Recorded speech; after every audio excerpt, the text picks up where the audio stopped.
in eedaysane dable boolis Ismaaciil Cali Maxamed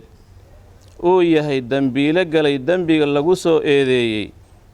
waxay maxkamaddu ku xukuntay dil toogasho ah.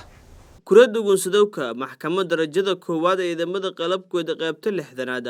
ee Deelanhay sidii eedeysana dable boolis Ismaaciil Cali Maxamed oo 29 sano jir ka dhalay degmada Buura Kabaana degan magaalada Baydhabo oo Lanhay sidii dil qof shacab oo la ka magacaabo marxuum Huud Xasan Cali usanka jeesi suuqa balka ee magaalada Baydhabo way bana xafiiska xeeraalinta ee ka eedeeyay dil bareere waliba geeka maxkamadda darajada koowaad ee ciidamada qalabkooda ayaa ka xukuntay dil toogasho oo ay qisaastay marxuumkiisa dili way bana xukunka maxkamadda ka dhawaaqay gudoomiyaha maxkamadda darajada koowaad ee ciidamada qalabkooda gaashaanle Abshir Maxamed Aadana ujeedo xukun maxkamadeed maanta oo ay bishu tahay 15 bishii koowaad 2020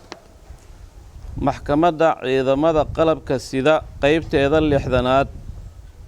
waxay ku dhawaaqaysaa xukunkii dacwad ciqaabeedkii loo haystay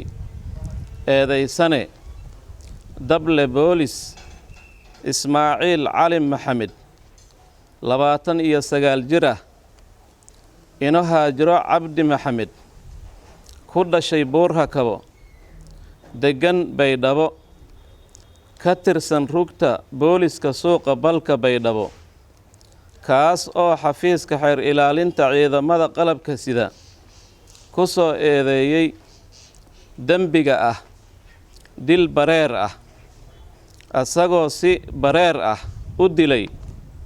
marxuum Huud Xasan Cali oo ahaa qof shacab ah taariikhdu markay ahayd 11 bishii 10aad 2019 dood dheer kadib maxkamaddu markay aragtay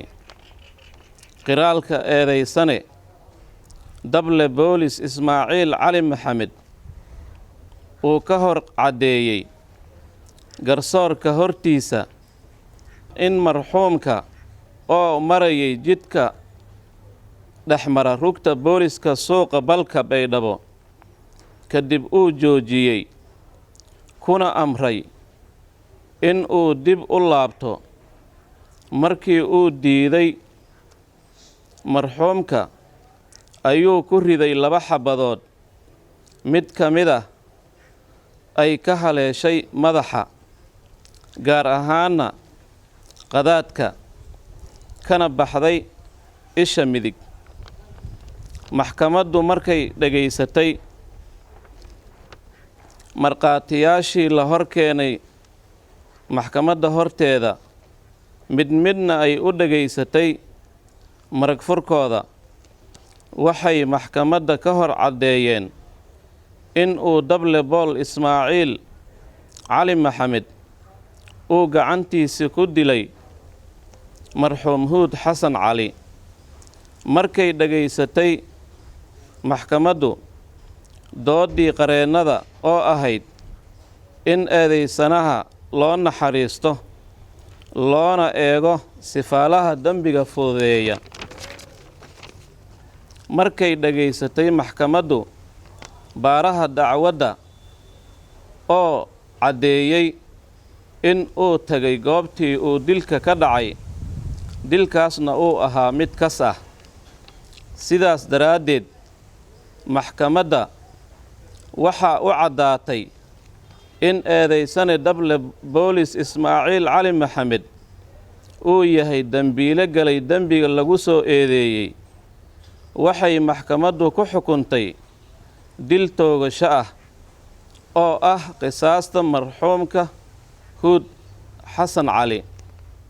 ciddii aan ku qanacsanayn xukunka maxkamadda waxa u furan racfaan wabillahi tawfiiq Faisal Daay Hussein Radio Television Koonfur Galbeed magaalada Baydhabo.